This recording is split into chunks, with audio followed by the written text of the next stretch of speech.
Welcome to the City of Tualatin's 2021 State of the City. We've gone virtual this year, but we'll be visiting some familiar places. In this video, we'll cover some of the many things we did this past year. Stick around to the end for a live Q&A. Along with some familiar places, I hope you'll recognize some familiar faces. I've invited the City Council and staff to help tell the story of the year that was. The first case of coronavirus in Oregon was diagnosed in March of 2020, portending the start of a year we couldn't predict. Like many of you, the City of Tualatin made changes to protect the health, safety, and livelihood of our staff and the community. We provided 3 rounds of grant funding for small businesses totaling over $800,000 and provided scholarships for families with challenging childcare expenses. City volunteers made and donated cloth face coverings so our staff could keep providing critical services to our community. With our city manager, Sherilyn Lombos' leadership, we partnered with the Tualatin Chamber of Commerce to organize Gift Cards for Good, where community members could support local businesses by purchasing gift cards that were then donated to families in need. None of this work to support our community could have happened without the efforts of our dedicated staff, including our 2020 Employee of the Year, Bates Russell, our Director of Information and Maintenance Services. The city's Employee of the Year program recognizes employees that excel in their positions and in shared principles like teamwork and respect. While the Juanita Poll Center, city offices, and other city facilities may have closed their doors to the public, our staff never stopped working.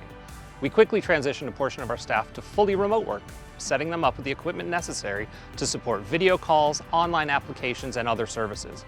For those required to work on-site, we implemented staggered shifts and other protective measures to ensure the safety of our staff and the public. My favorite part of working for the City of Tualatin is the people. I'm inspired time and time again by the dedication and joy our staff bring to this community.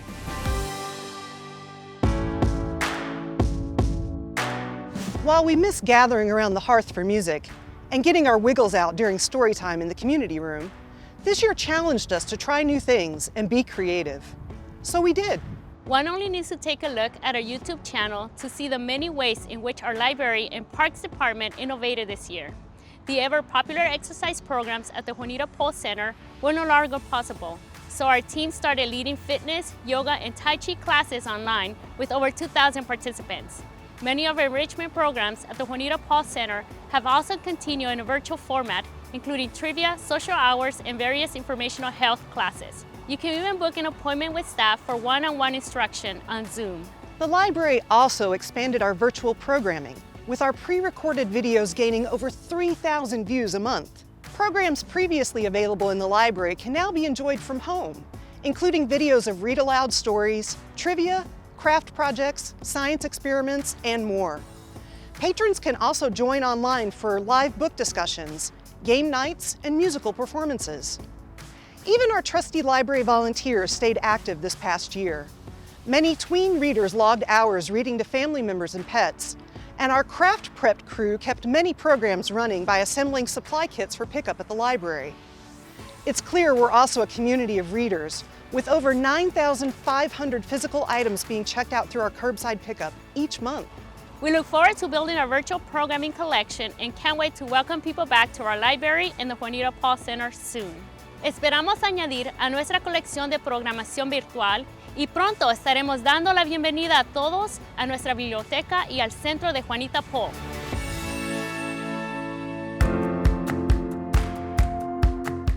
Tualatin is an active and thriving community.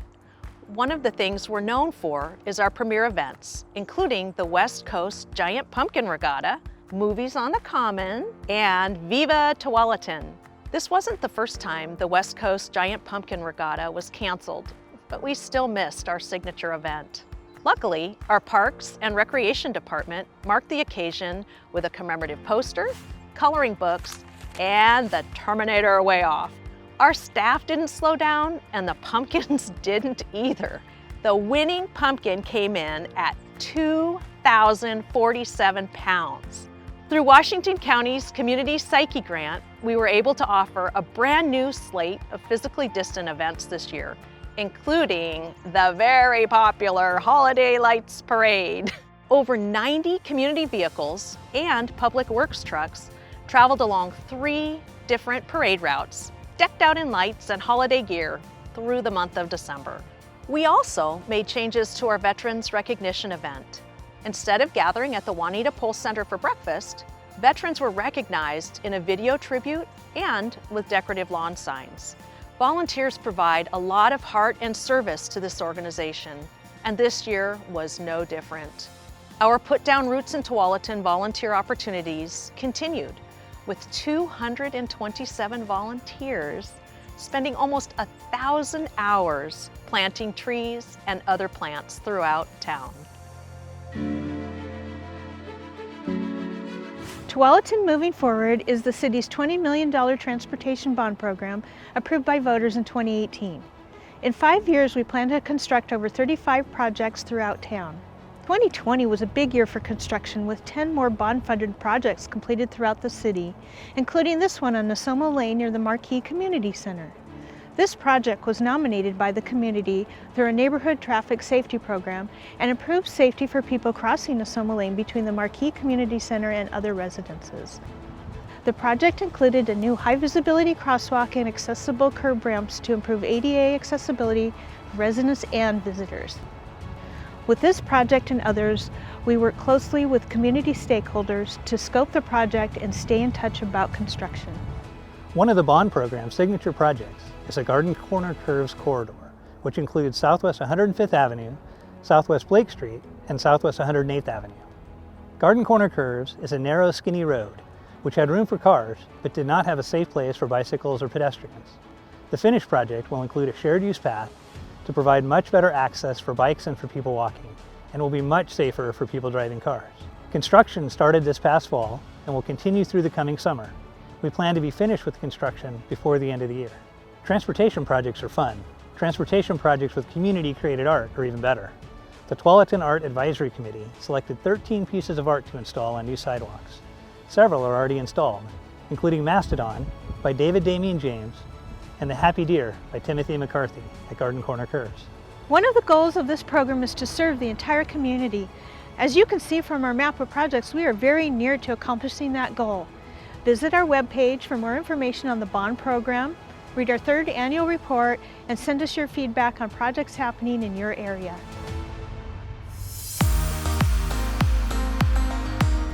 Welcome to Equality Park. This 13.27-acre park situated in East Tualatin saw several improvements this year. First, old sports courts were renovated by repairing the surface, filling cracks, and coating the courts with a non-slipped color paving surface. The upper courts were painted for basketball and the lower courts for futsal. Futsal is similar to soccer but played on a hard surface. This is the first futsal court in Tualatin and was identified through the community engagement conducted during the update of the Parks and Recreation Master Plan in 2018. Another improvement at Equality this past year is the new playground. This too was chosen by community members. Over 300 votes were submitted between several different options. It's gratifying to see the result of a long process, as we do here at Equality Park. To get to this point, we spent a lot of time planning, talking with the community, and designing first.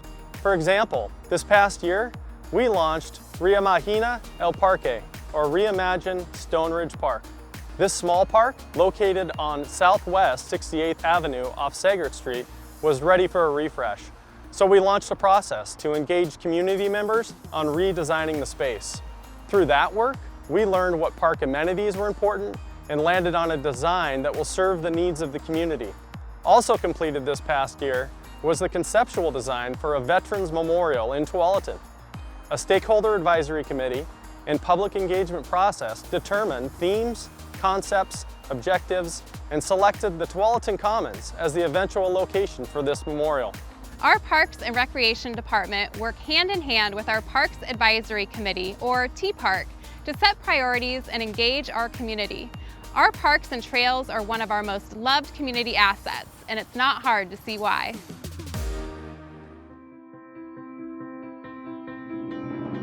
Following the death of George Floyd and others, the nation, our state, and members of our city were incensed. Several protests occurred in Tualatin, including one led by the Black Student Union and other students at Tualatin High School. With the support of the Tualatin City Council, Tualatin Police Department, and the entire city organization, I signed the Reimagining Policing Pledge to address police use of force policies in Tualatin. As part of this pledge, we committed to review our use of force policies, engage the community, report the findings, and, if needed, reform those policies. Over the fall and winter of last year, we convened groups of community members for a series of conversations about our police department and the use of force policies. Through these conversations and online engagement, we identified 6 recommendations. The police department was actively engaged in this process and are very supportive of the outcomes. We are committed to providing the best possible service to our community, and we are always looking for ways to make changes for the better. One of the recommendations was to provide regular updates to the City Council and community, and we look forward to the opportunity to share the great work our staff does on a daily basis. Throughout the process, we prioritized education and transparency about the use of force policies and the department's operations. In total, we received over 50 questions either online or at one of the virtual meetings. Community engagement has always been a priority for us, and I encourage you to visit our webpage for more information or attend an upcoming City Council meeting when we are presenting. I want to thank Police Chief Bill Steele and the entire Tualatin Police Department for their collaboration and earnest commitment to this work.